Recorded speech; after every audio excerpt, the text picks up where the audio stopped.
બનાસકાંઠા જિલ્લાના કાંકરેજ તાલુકાના શિહોરી મામલતદાર કચેરીમાં ચાલતી લાલિયાવાડી તારીખ 30/8/2024 શુક્રવાર સવારે 10:45 મામલતદાર કચેરીમાં માત્ર ને માત્ર 3 કર્મચારીઓ હાજર જોવા મળ્યા છે. બાકી બધા ટેબલ ખુરશી ખાલી જોવા મળ્યા. બહાર ગામથી કામ માટે આવતા લોકો કર્મચારીઓ હાજર ન મળતા પોતાના કામ ન થતાં તેઓ જાતે ગુસ્સો ઠાલવી રહ્યા છે.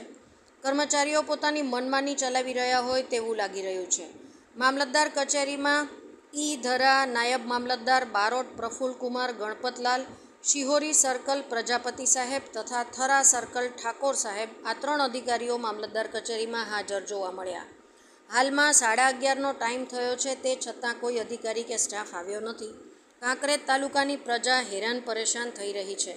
લોકમુખે એવી પણ ચર્ચા ચાલી રહી છે કે અપડાઉન કરતા કર્મચારીઓ 12 વાગ્યે નોકરી પર આવે છે અને 5 વાગ્યે તો રવાના થઈ જાય તેવી પણ ચર્ચા ચાલી રહી છે. શું બનાસકાંઠા જિલ્લા કલેક્ટર સાહેબ તપાસ કરશે ખરા? રિપોર્ટર ઇન્દ્રસિંહ વાઘેલા, શિહોરી, કાંકરેજ. સોલંકી રણભાઈ શિવભાઈ છે, કંબોઈથી આવ્યો છું. હવા 10થી આવીને બેઠો છું, પણ હજી સુધી કોઈ આવી જ નથી. હાલ કેટલા વાગ્યા? હાલે 11:30 જેવા થઈ ગયા. શું કામે આવ્યા? આવ્યો છું ઉતારા ગાડી અને મારે બેંકમાં આવવાના છું.